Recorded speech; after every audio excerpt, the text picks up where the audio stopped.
Hello, what's up? This is Goldman back again for another video. So, Epic Games tayo today. So, may apat tayong offline games and apat na online games. Siyempre, mag-umpisa na agad tayo sa offline games para sa mga mahilig yung maglaro ng walang internet or alam nyo na, pag nasa biyahe, ayaw nyo gumamit ng internet, pwede po itong mga games na to. So, unahin natin, offline games. Of course, pangalan pa lang ng games. Alam nyo na, puro offline to. Pero ang kinaganda po rito sa offline games na ito is napakarami po. Dosena po yung kanyang mga games na nandito. So, lahat ng mga kilala natin ng mga basic games, mga mind games, puzzle games, nandito po lahat. Ayan o. From Solitaire, Color Connect, Number Connect, Heart, Sudoku, Number Slides. Ang dami po nito. Word Finder. Yung mga nilalaro ko rito, yung Hangman, Minesweeper, may Snake din po sila. Chess puzzles, pool. Meron din pool, in fairness. Sliding ping pong, sliding puzzle, blocks. At marami po sila ritong games. Kayo na lang po ang magsasawa. So, ang ginaganda rito, hindi mo na kailangan mag-install ng napakaraming apps and games. Kung gusto mo lang naman ng mga puzzle games, nandito na lahat. So, isang game na lang, halos kompleto na yung collection mo rito. Okay? Ang ginaganda, lahat po ito offline. Okay? Pwede po kayo mag-access ng oras dito. At meron naman ditong mga brain exercise na talaga makakatulong sa iyo sa araw-araw. Just in case, gusto mo lang naman ng konting pagpawisan ng utak mo. Meron ba ka ng pagpapawisan ng utak? But anyway, this is free and offline. So basically, available po ito sa Google Play Store and iwan ko yung link sa video description. Okay? Offline games. Dapat meron kayo nito sa smartphone nyo. Hindi para laging ML lang. Minsan para mahasa din ng konti ang utak natin. Alright? Next na game. Tiny Room. Yes, Tiny Room is parang escape room style game with simple graphics lang po ito. Fully interactive po yung environment and in 3D view pa. Ibig sabihin, pwede kang mag-swipe, paikot-ikot. Pwede mo siyang ma-view in 360. May mga ganong features dito. May mga ganong view.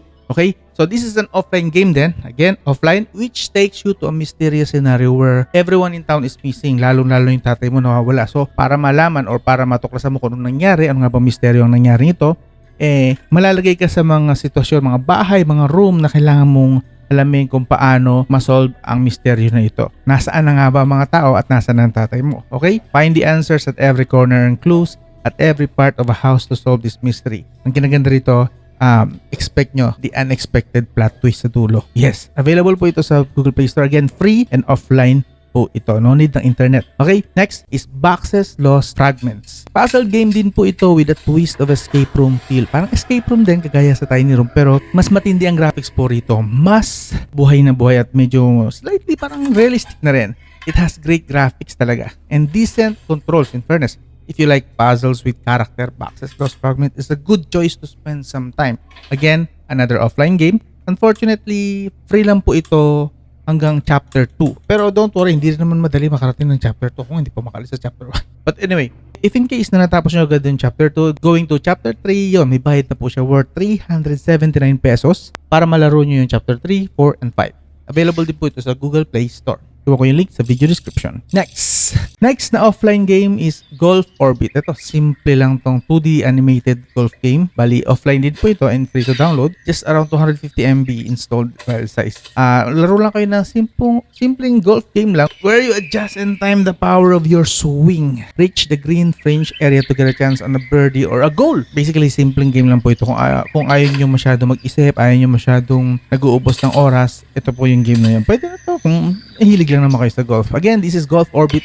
Free po ito and offline. Available sa Google Play Store. And finally, last but not the least sa offline games. Okay, sunod na nito yung online games. Pero offline games na tayo. Dumb Ways to Climb. So kung familiar kayo, I'm sure karamihan sa inyo familiar sigurado sa Dumb Ways to Die na game. Alam niyo yan? So meron silang isang parang bagong game dito na Dumb Ways to Climb. Wala kang gagawin kundi umakyat ka lang sa pinakamataas na mataas hanggang sa makarating ka. Ewan ko kung saan ang dulo. Pero hindi ko pa nararating kasi yung dulo nito. Pero nakarating ako sa sobrang taas dito. Okay? This is just another Dumb Ways to Die game then that will waste a lot of your time. But seriously, while the looks is simple, this game is far from easy. Napakahirap din po nitong laruin actually. And actually, may mga moments dito na parang akala mo malalaglag ka na. At saka meron dito yung pinaka-hate ko yung sobrang nipis na mga daan, mga tulay. Kung medyo malulaing ka, medyo may nakaka-trigger siya ng lula. Kasi may mga times na talagang minsan, lalo pagka nagtutulay ako sa manipis na mga daanan, medyo nakikita ko yung baba, medyo nalulula din ako. May effect siya ng ganun, promise. Pero overall, fun po ito. Very challenging. Don't expect na napakadali po nito ha. Don't expect na simple lang din ito. Mukha lang siyang simple pero napakahirap din niya. And yun nga lang, there is no reward or fulfillment. Yun lang. However high you get, kahit gaano pa niya kataas, walang reward na nakukuha dito. It's just that the title, Damn Waste of Life. So bakit ka nga ba umaakit doon? Walang purpose. Pero, the challenge, the more kang tumataas, andun yung thrill eh. Kung thrill seeker ka, pwede to. Thrill seeking sa smartphone nyo, solid. I promise you, this is one fun and unrewarding nga lang na game. This is also available in Google Play Store. Alam ko, available dito sa iOS.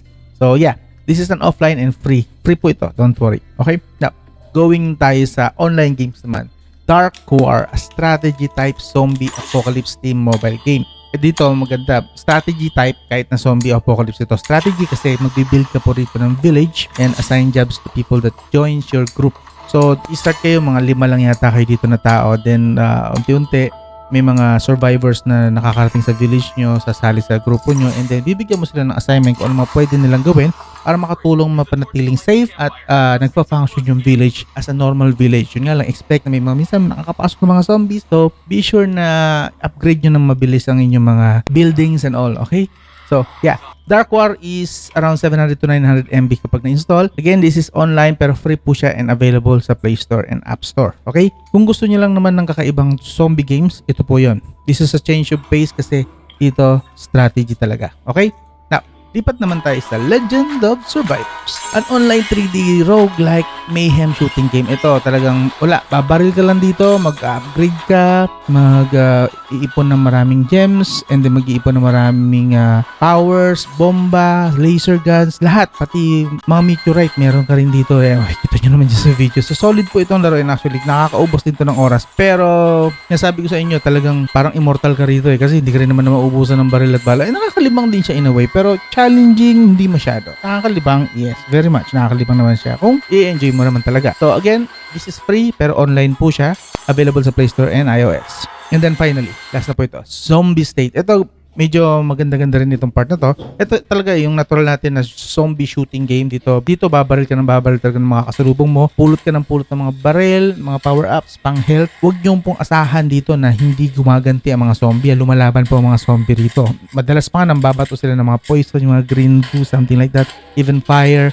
Yeah, lumalaban po sila rito. So, hindi porket magaling ka, feeling mo madali. Sa umpisa lang po yung madali. Actually, pahirap siya ng pahirap kasi lumalaban mo yung mga zombies.